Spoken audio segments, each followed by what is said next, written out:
Vice ganda, puring-puri si Kim sa pagle-level up nito.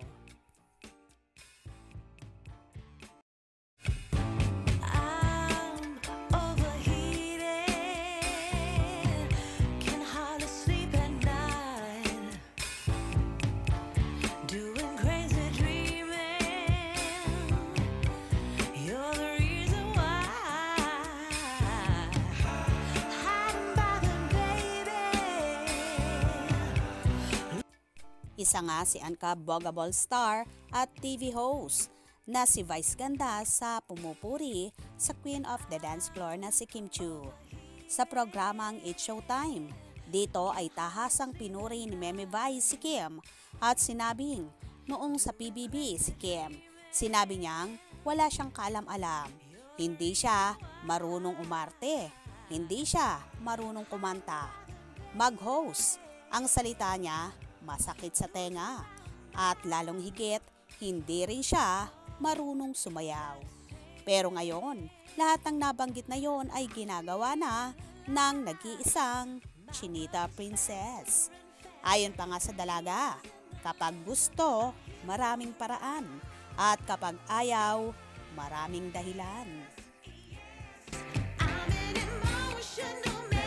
Dito, tapos nung in-offer nga siya nung gusto niya maging artista, sabi niya, paano gagawin ko po? Hindi po ako marunong umarte, hindi ako marunong sumayaw, wala akong talent. Wala talaga akong talent. Tapos lahat na-develop mo ng mahusay. Ginawa niya lang. Lahat ng bagay na pag-aaralan naman galing. siguro. Kumanta.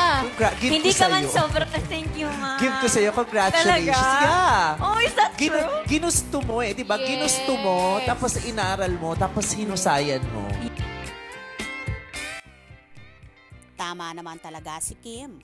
Kaya nasa rurok siya ng tagumpay ngayon dahil bukod sa matyaga siya, matuto, at talagang ibinibigay niya ang best niya.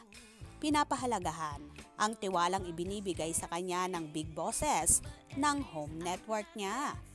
So happy naman si Kimi sa kung anong meron sa kanya ngayon at sinasabi nga niyang utang niya itong lahat sa kapamilya, sa mga fans, at sa mga taong nagmamahal sa kanya.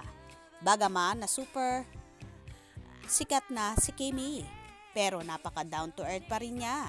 Kaya love na love siya ng mga big bosses, ng mga kapamilya network, at ang isa pa sa kinabibiliban kay Chinita Princess, marunong siyang mag-shares ng mga blessings sa kanyang mga katrabaho, staff, crew, at sa lahat ng taong nangangailangan. Keep it up, Kimi. Kaya umaapaw sa'yo ang biyaya dahil mabuti ang kalooban mo at may busila kang puso. We love you, Kim. Kaya naman tumutok at wag na wag pahuhuli sa mga maiinit na kaganapan. Anong inyong magiging reaction sa bidyong ito? Comment below.